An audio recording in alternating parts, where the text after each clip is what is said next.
I wonder if people have told you how to do it well. It's share stories.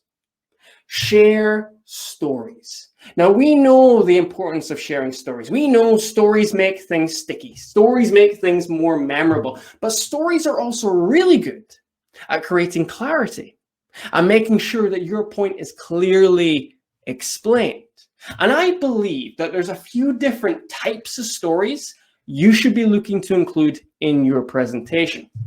The first type is professional stories. Professional stories. This is where you talk about experiences which you've had in the workplace involving clients, for example. You could tell a story if you're pitching about how you took a client from here to here. It's professional stories. The other thing which you could do is you could actually share personal stories. Now, personal stories have the advantage of the audience has a better insight into who you are as a person once you share them. And they can also be a lot more emotive as well. This is when you share part of your journey, which actually links to some of your content. So for example, if you're doing a webinar or something like this on goal setting, you could share during that webinar your own experience of setting big, lofty goals and how that's worked out for you.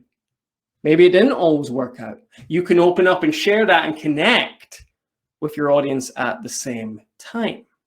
But the other type of story which you can do, which is not professional, it's not necessarily personal, is you can actually share an external story with your audience.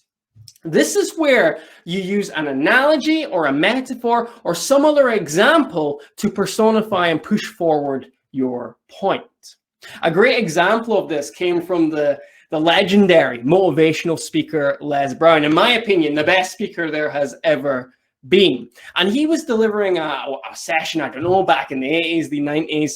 And it was all about how you should be pushing hard, how hard times are going to come your way, and you're going to have to push on to get through them. You're going to set a goal, you're going to give everything to it, but sometimes you're going to get nothing at first. And to show that point, he spoke about a Chinese bamboo tree. He didn't talk about his clients, he didn't talk about himself. He talked about a Chinese bamboo tree. And his point was that in the Middle East, there's this thing called a Chinese bamboo tree, and it grows to 90 feet tall. It grows to 90 feet tall, but it takes 5 years to grow. And here's the interesting thing. For those first 5 years, it doesn't even break through the ground. But the farmers got to continue to water that tree the entire time. And then within the space of 5 weeks, just 5 weeks, it grows 90 feet. So let's pose the question. Now, did the tree grow 90 feet in those 5 weeks or in those 5 years? The answer is obvious. It was in the 5 years. And that's what it's like with your goals as well. You have to keep watering, keep nurturing your goals, and then eventually they'll break out of the ground. So he used that external example to push forward and explain his point. So you could think about doing the same. So you've got a few different options there. You've got your professional stories, you've got your personal stories, and you've got your external ones. What I